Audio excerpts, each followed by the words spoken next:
Craig Sellars, another person who's been with D10E for a really long time. We're absolutely honored to have him here in person at this conference. He leads the development of global innovations on top of the blockchain as the co-founder of Tether, vAtomic, and block.one. He is the chief technologist of the Omni Foundation and advisor to many organizations in the blockchain space. He has led projects which have market caps of close to billions of dollars and platforms which have hundreds of millions of dollars in volume per day. And he continues to push the boundaries of what is possible in decentralized systems and is a recognized visionary for what comes next. Can you please give Craig Sellars a really big round of applause?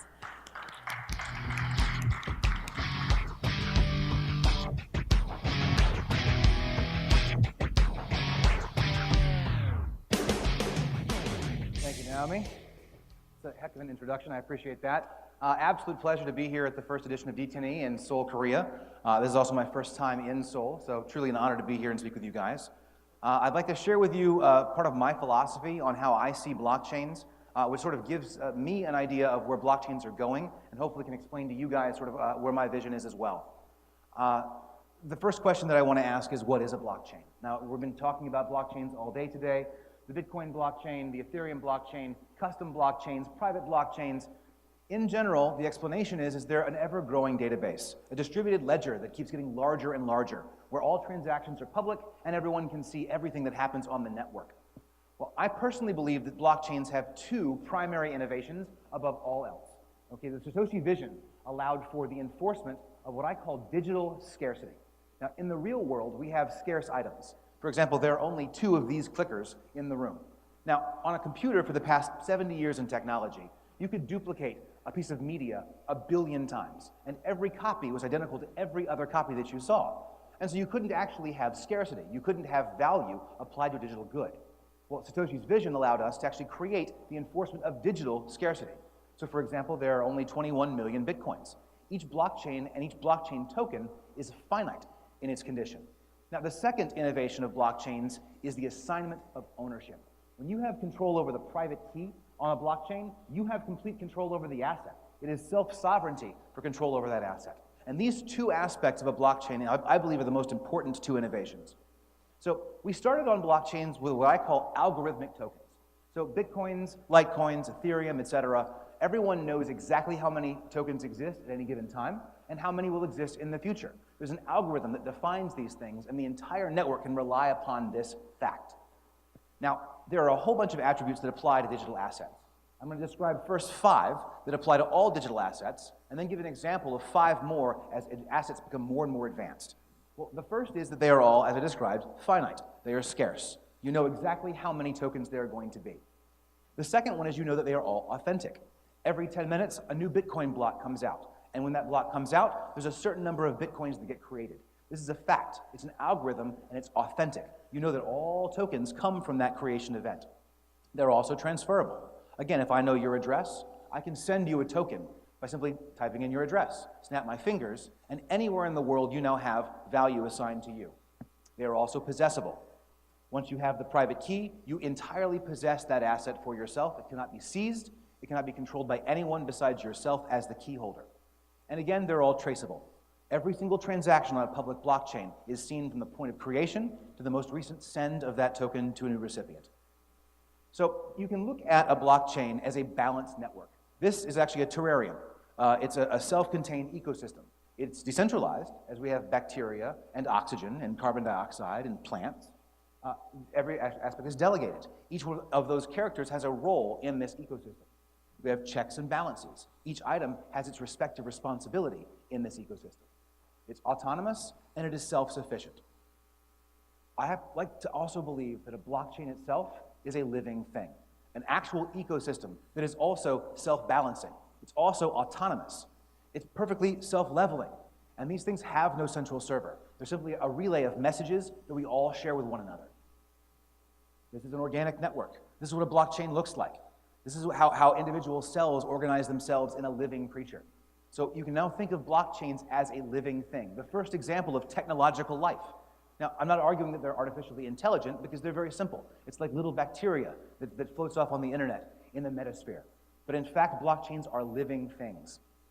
So, like I said, we started with algorithmic tokens. Bitcoins, Litecoins, Ethereum. We know how many there are going to be. We then created what we call managed tokens, and Tether is a good example. So for example, with Tether, we wanted to create a token that kept its value. It wasn't volatile, it didn't change with the market conditions. And in that case, we needed to control the asset levels. We had to be able to create new tokens, destroy tokens on demand. Well, this could be true for equities, securities, property. Anything that we map in the real world that is scarce can be also mapped on a blockchain. So either they exist or they don't. That's the truth of all digital assets today. And they're all what we call fungible. Every Bitcoin is the same as every other Bitcoin. Every Tether is the same as every other Tether.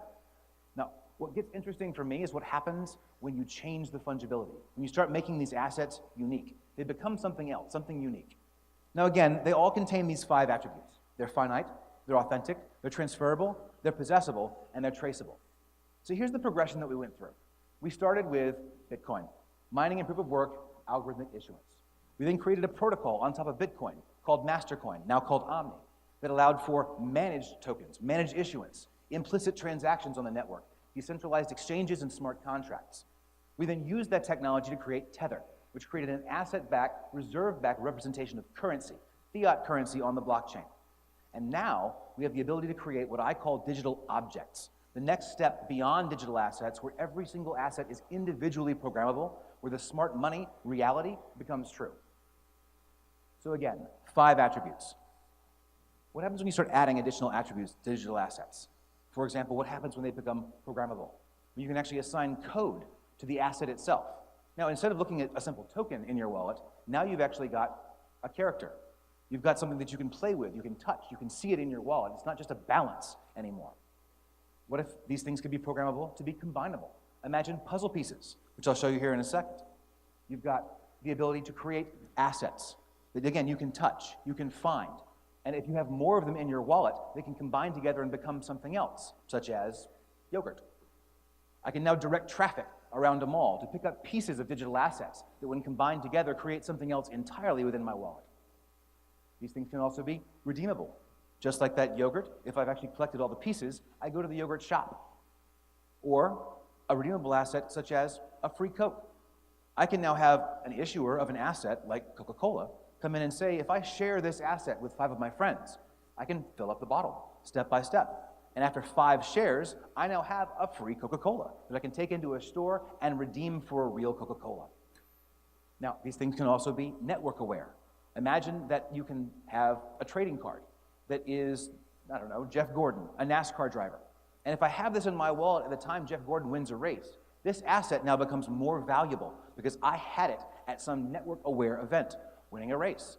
This card now becomes more of a commemorative item than it was previously.